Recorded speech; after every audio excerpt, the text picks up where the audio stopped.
Hi friends, ಇವತ್ತು chicken tandoori ಮಾಡೋಣ ಅಂತ ಒಂದು ಫುಲ್ ಚಿಕನ್ ತೊಗೊಂಬಂದ್ಬಿಟ್ಟು ವಾಶ್ ಮಾಡಿ ಅದನ್ನು ಡೀಪಾಗಿ ಕಟ್ ಮಾಡಿ ಸೈಡಲ್ಲಿ ಇಟ್ಕೊಂಡೆ ಮಸಾಲೆ ಹಾಕೋಕ್ಕೆ. ಮಸಾಲ ರೆಡಿ ಮಾಡ್ಕೊಳ್ಳೋಣ. 2 ಕಪ್ ಮೊಸರು, ಅರಿಶಿನ powder 1/2 spoon, black pepper 1/2 spoon, garam masala 1 spoon, ಜೀರಿಗೆ 1 ಸ್ಪೂನು, ಧನಿಯಾ 1 ಸ್ಪೂನು, ಖಾರ ಪುಡಿ 1 ಸ್ಪೂನು, ಲೆಮನ್ 1 ಸ್ಪೂನು, ಉಪ್ಪು ಟೇಸ್ಟಿಗೆ, ಕಸ್ತೂರಿ ಮೆಂತೆ 1 ಸ್ಪೂನು, ಶುಂಠಿ ಬೆಳ್ಳುಳ್ಳಿ ಪೇಸ್ಟು, ಎಣ್ಣೆ 2 ಸ್ಪೂನ್ ಹಾಕ್ಬಿಟ್ಟು ಚೆನ್ನಾಗಿ ಮಸಾಲ ಮಿಕ್ಸ್ ಮಾಡಿ ಚಿಕನ್ಗೆ ಹಾಕೋಕ್ಕೆ ಸ್ಟಾರ್ಟ್ ಮಾಡಿ. ಚಿಕನ್ ಅಂತೂ ಫುಲ್ಲಾಗಿ ಅಪ್ಲೈ ಮಾಡಬೇಕು. ಡೀಪಾಗಿ ಕಟ್ ಮಾಡಿದ್ದೇನಲ್ಲ ಅದರೊಳಗಡೆ ಎಲ್ಲ ಹಾಕ್ಕೊಂಡೆ. ಹೊಟ್ಟೆ ಒಳಗಡೆ ಹಾಕ್ಕೊಂಡು ಮಸಾಲ ಫುಲ್ಲು ಡೀಪಾಗಿ ಹಾಕಿಬಿಟ್ಟು ಫ್ರಿಜ್ಜಲ್ಲಿ 1 ಅವರ್ ಇಟ್ಟೆ.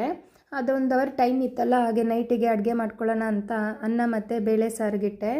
ಅನ್ನ ಆಗಿತ್ತು, ಅನ್ನ ಬಗ್ಸ್ಬಿಟ್ಟು 1 ಅವರ್ ಆಯಿತು. ಚಿಕನ್ನ ತೊಗೊಂಡು ಫ್ರೈ ಮಾಡೋಣ ಅಂತ ಓವನಲ್ಲಿ ಇಡೋಕ್ಕೆ ರೆಡಿ ಮಾಡ್ಕೊತಾ ಇದ್ದೀನಿ.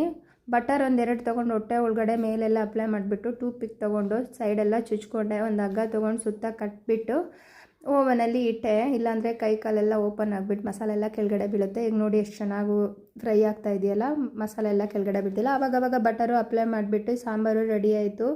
ಸೂಪರಾಗಿ ಬಂದಿತ್ತು. Thank you, bye.